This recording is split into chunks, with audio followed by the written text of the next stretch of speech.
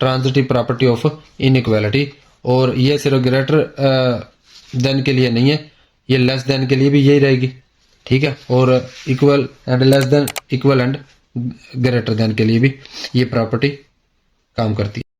MCQs number 7 देखें। 2 की power x multiply by 8 की power x equal 64, then find the value of x। अब इसमें जो है वेरिएबल पावर में गिवन है। जब पावर में वेरिएबल गिवन है तो आपने सबसे पहले ये देखना है कि क्या इनकी बेस सेम है। अगर बेस सेम नहीं है तो आपने नोट करना है कि इनकी बेस को हम कैसे सेम कर सकते हैं ताकि पावर्स को कंपेयर करके वेरिएबल की वैल्यू फाइंड आउट कर सकें। अब अपने पास ये है 8 की पावर x इक्वल 64। अब ये जो है इसको तो हम 64 को तो हम लिख सकते हैं 8 की पावर 2, ठीक है, यानी 64 क्या होता है 8 की पावर 2 का, ठीक है, इसको तो हम ये लिख सकते हैं। यानी अब ये बेस सेम है लेकिन ये डिफरेंट है। अब इसको तो हम चेंज नहीं कर सकते, इसमें हम चेंजिंग ले आ सकते हैं, इसको हम 2 बना सकते हैं बेस, क्योंकि 8 को जो है 2 की पावर 3 लिख सकते हैं। जब 2 की पावर 3 लिखेंगे तो 8 की पावर x को हम फिर लिख सकते हैं 2 की पावर 3x, यानी 2 की पावर 3x, क्योंकि ये मल्टीप्लाई हो जाते हैं। इसी तरह ये 8 की पावर 2 को हम लिख सकते हैं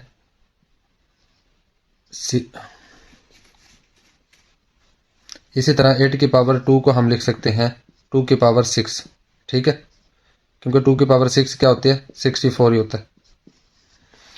तो ये जो तरीकाकार है इससे हमें फिर क्या मिलेगा 2 की पावर x मल्टीप्लाई बाय 2 की पावर 3x इक्वल 2 की पावर 6। ये देखें अब बेस सेम हो गई है, ठीक है। एक तो इनकी पावर ऐड हो जाएंगी, दूसरा ये कि लेफ्ट एंड राइट साइड से पावर से कंपेयर करके वेरिएबल की वैल्यू फाइंड आउट कर लेंगे। पहला काम, यहाँ पे बेस सेम है, प्रोडक्ट है, तो पावरें क्या होंगी ऐड होंगी, x प्लस 3x इक्वल ये 2 की पावर 6। अब जो है ये लेफ्ट और राइट साइड पे बेस जो है सेम है, पावरें क्या होंगी कंपेयर करेंगे इक्वल आएगी, ये x plus 3x 4x equal 6। इस तरह जो है x की वैल्यू जो हमारे पास आ जाएगी ना 6/4 दैट इज इक्वल टू 3/2, ठीक है। तो ये जवाब हमारा बनेगा A, ठीक है, 3/2। क्वेश्चन नंबर 8 देखें। क्वेश्चन नंबर 8 है let A B belong R then A equal B and B equal A is called dash property, ठीक है। यानी R हमारे पास क्या है रियल नंबर का सेट है, रियल नंबर के सेट से आपको इसे 2 नंबर लेते हैं और उन 2 नंबर को आप जो है एक दूसरे के इक्वल लिख सकते हैं, ठीक है। इस प्रॉपर्टी को कहते हैं symmetric property of equality. Symmetric property of equality क्या होती है कि if one quantity is equal to a second quantity then the second quantity is equal to the first, या फिर आप इस तरह कह सकते हैं कि if A equal B and B equal A the order of equality can be reversed. इस प्रॉपर्टी को सिमेट्रिक प्रॉपर्टी ऑफ इक्वलिटी कहते हैं, ठीक है, कि अगर आपके पास कोई 2 रियल नंबर है, ठीक है, उसको आप जो है एक दूसरे के इक्वल लिख सकते हैं। यानी कि A इक्वल 7 है तो आप ये भी कह सकते हैं 7 इक्वल A। इस प्रॉपर्टी को क्या कहते हैं सिमेट्रिक प्रॉपर्टी ऑफ इक्वलिटी। इसका जवाब नंबर क्या है B। अब देखें MCQ नंबर 9 देखें। ये है जी 75 का स्क्वायर रूट प्लस 27 का स्क्वायर रूट। अब ये देखें सबसे पहले ना इस फॉर्म में आपने क्या देखना होता है factor inside the square root into perfect square, यानी कि स्क्वायर रूट में जो आपके पास नंबर होता है ना उसको आपने सबसे पहले परफेक्ट स्क्वायर में जो है उसका रूट लिखना होता है। यानी कि आपके पास 75 है ना, तो इसमें जो परफेक्ट स्क्वायर है वो है 25 मल्टीप्लाई बाय 3, ठीक है, ये परफेक्ट स्क्वायर है। इसी तरह 27 में भी एक परफेक्ट स्क्वायर होगा, वो है 9 मल्टीप्लाई बाय 3, ठीक है। 9 को 3 से मल्टीप्लाई करें 27, 25 को 3 से मल्टीप्लाई करें 75। तो अब जो है जब आप इसका स्क्वायर रूट लेते हैं इसका तो आपके पास ये आ जाता है, और फिर आप इसको क्या करते हैं जब प्रोडक्ट का स्क्वायर रूट हो तो आप अलग अलग फॉर्म में लिख लेते हैं, ठीक है। और ये क्या आ जाएगा 5 और ये 3 का 3। इसी तरह जब इसका आप लेंगे तो अलग अलग फॉर्म में लिखेंगे 9 3, और 9 का क्या होता है 3 आ जाएगा और ये 3 आ जाएगा, ठीक है। एक ये जवाब आ गया और एक ये, इन दोनों को आप सम करेंगे, इन दोनों का इसी तरह इधर आके हमने सम किया, ठीक है। 5 multiply by root of 3 plus 3 multiply by root of 3। इनमें कॉमन हमारे पास क्या है रूट ऑफ 3 हमने कॉमन लिया, 5 और 3 ऐड हो जाएंगे, ये आ जाएगा 8 multiply by root of 3। 8 multiply by root of 3 क्या है डी जवाब है, तो ये डी ऑप्शन हमारा क्या आ जाएगा जवाब होगा।